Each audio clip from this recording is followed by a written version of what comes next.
Woman busted at airport said that the United States have better ganja than Jamaica. This is Undiluted News. Mikey Bones reporting.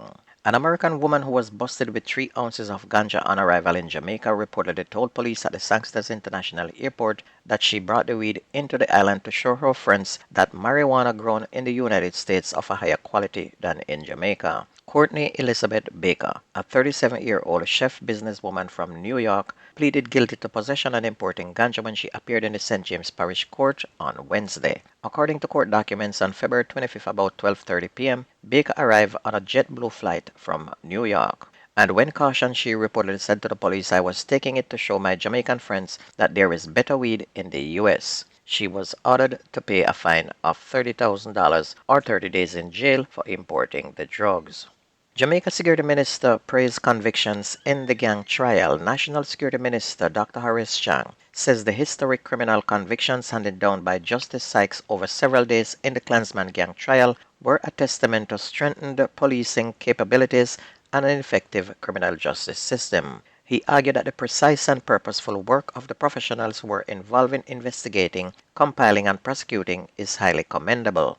And this justice minister must have lost his mind. How can you call 12 persons convicted out of 33 a success? 15 known murderers who have killed hundreds of people were found not guilty by an idiotic judge.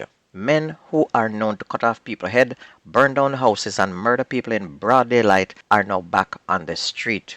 Even with eyewitness report, the judge said that there was not enough to even convict that they belong to a gang. Jamaica is sinking into a pit, as why would you even let one man try a case of this magnitude?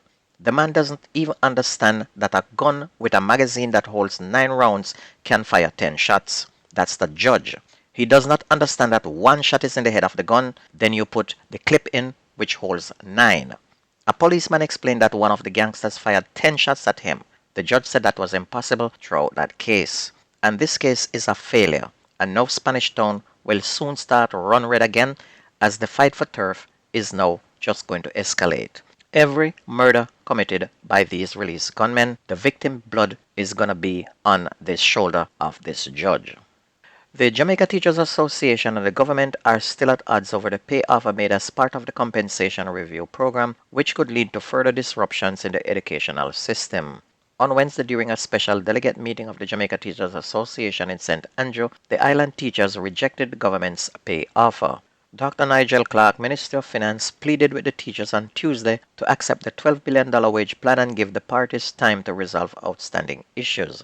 Nonetheless, there was a split decision at the special conference, with 304 delegates voting to reject and 227 voting to accept the proposal. Meanwhile, the 3 police group, representing more than 14,000 police women and men, dismiss claims that they have rejected the government's wage offer. Finance Minister Dr. Nigel Clark said that the government has set aside $11.8 billion for increased wages to the police groups under the compensation review. Speaking at a press conference yesterday afternoon, Police Federation Chairman Corporal Rohan James said that the island's rank-and-file members have not yet even voted on the pay package. Livingston Kane, the juror who attempted to bribe the jury pool in the 2014 high-profile trial of dancehall artist Vybz Kartel and others, was denied a request to be released on bail while his legal team appealed his 9-month prison sentence, which he received yesterday. Kane, who has been detained since December 13 after being found guilty of attempting to tamper with the course of justice, was sentenced yesterday morning in the Kingston and St. Andrew Parish Court. Prosecutors led evidence that on March 13 of 2014, Kane offered the jury foreman $500,000 to influence the other jurors to return a not guilty verdict in favor of the artist. Kartel, whose given name is Adijah Palmer, is serving a life sentence for the murder of Clive Lizard Williams. Meanwhile, a 20-year-old man has been charged after allegedly using a firearm to hit a woman in his community on Monday, February 27. Charges Javon Jackson, otherwise called Cinco, Ruben, or Benny of Ramtali Boulevard, Cornwall Course in St. James. He has been charged with assault occasioning bodily harm, assault at common law, and possession of a prohibited weapon. Reports are that about 9:20 a.m., Jackson and the woman had a disagreement when he reportedly used a firearm to hit and threaten her. The woman later made a report to the police. Jackson was arrested during a police operation on Saturday. And still in the murder capital, 2 people were killed and 3 others hospitalized in serious condition following 3 separate gun attacks in Montego Bay, St. James on Wednesday. The first incident took place at Cornwall Courts where a man was shot and killed at his house after 6 p.m. In the second incident, a man known only as Pinchers was shot and killed along Pele Drive in Flankers sometime after 7 p.m.